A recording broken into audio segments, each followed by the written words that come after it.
There's no introductions needed for this lady, so let's get right into the first matchup against Brazil. First US goal happened incredibly quickly, and it actually started with a Trinity Rodman offside. We have the free kick to reset play, great clearance from Dunn, great patience and decision-making from Thompson. It's really just 2 passes, the entire sequence, and then the shot, so things just developed incredibly quickly. The reason it worked so well for me is tiny, tiny little details on the play. Dunn, just excellent decision-making here to start things off, but the biggest thing for me is this interplay of movement between Heaps and Thompson. I think Heaps is going to do a really smart thing by getting into what would traditionally be Thompson's area, more of this left wing space. And then the space she threes up, Alyssa Thompson can move into and play in there. So I think it creates multiple options. And then both of them do a really good job at selling this to the outside. Alyssa Thompson's body language says she's going here. The space is all there. Everything makes sense for this to be moving in that direction. And these two players are really very convinced. I think at this point, Alyssa Thompson knows exactly what she's doing. The cut inside is massive, just as a defender not expecting it.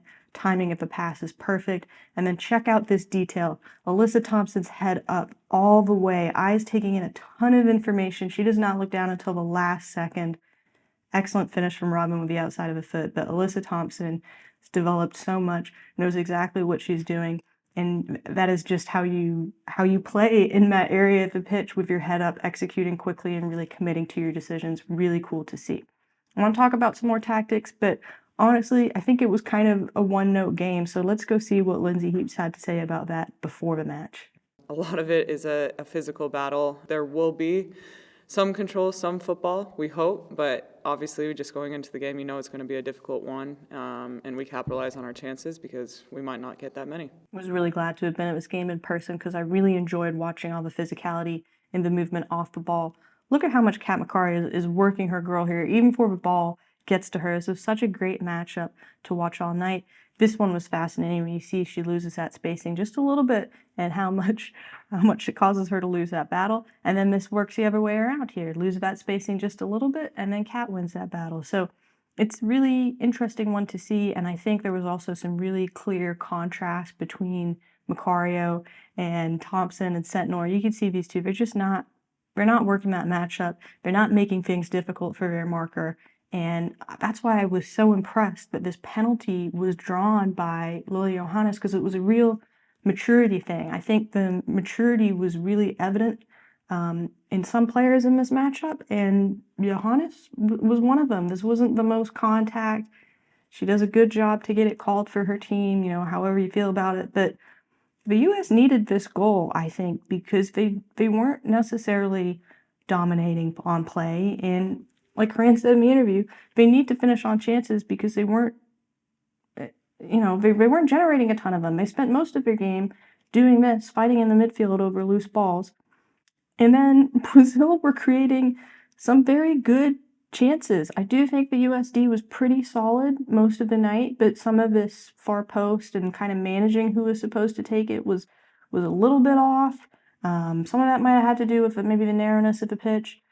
But again, I think some of this result did just come down to luck, and that's okay. It's okay to have luck on your side, but I think the U.S. coaching staff will have some things about this result that they are probably not happy with and looking to work on in the next match. One player we have to talk about is Phallon Tullis-Joyce, but I want you to listen to this Emma Hayes interview because it starts off positive and then gets surprisingly critical at the end. I want to kind of look at both halves of the story. Everything from set pieces to, you know, defending the cross, she did a tremendous job. I certainly cannot disagree with that assessment. She had some fantastic saves, but look at this. Look how low she is. Look how wide she is.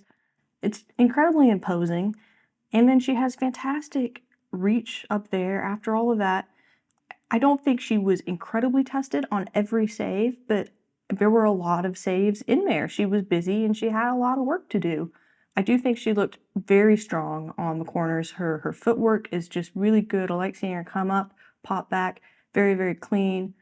And these snags were nice too. So she definitely is confident in this area of her game for sure. There's work to do to ensure that we don't just go long all of the time. Her next steps is, you know, with pressure, being able to make the short passes to come out. She looked authoritative and commanding, but I don't want to compromise on the things that I think are really important if you want to control football matches. So that's the challenge for her. It's a pretty direct call to action from Emma Hayes. I want to look at why it's important. And we can actually start with a long pass for that because Tullis-Joyce has very good long distribution. This one I think is so clever, the way that she gets it to Macario so softly and using the bounce on the pitch to do so. But those balls are much harder to control, and it forces you to kind of play that game further up the pitch and move everybody very quickly up the pitch, and it results in quick turnovers. So that's the issue, is that even when these passes are technically completed, it's resulting in play being so hurried. Look how fast Rodman's moving, and then look how fast Thompson is having to move, and all of that for what is essentially a turnover. And so that is the issue here, is that Tullis-Joyce probably has opportunities wide there, goes long, the ball is controlled, but it's what happens after this. Look at Sentnor now, having to steam in there, and what happens afterwards is the turnover. In Phallon Tullis-Joyce's defense, I don't think she looked panicked. I just don't think she looked. Emma Hayes says in the full interview, this is just not her style at Man United, and fair enough. It's going to take a little bit of time. I think it's quite unusual for a player to be called out like that in a post-game interview, but I have a feeling Emma Hayes did it because she believes in this player a lot. I mean, look at that. There's no panic in her game. She didn't really seem unaware of a player there. She's just playing through it, and it is what it is. So unusual to see, but I think it's for good reason. I think we're going to see great things out of this player. We had one more debut on Saturday, and it was Avery Patterson coming in at right back for Emily Fox. Got about 10 minutes in the match. I liked what I saw in those 10 minutes. Outside backs on this team, always going to be taking a lot of throws. I think she has a nice, soft, playable throw. Seemed happy to use the pitch to her advantage there. I always like that. Number 13 on this set piece does a good job just managing her distance, tracking the play. I like the decision here to recycle out wide, not trying to do too much. Keeps her team in a good spot, helps them get that second shot off. Just little details like that. I think some of the communication between her with the midfield, the other defenders, it's going to take a little bit of time.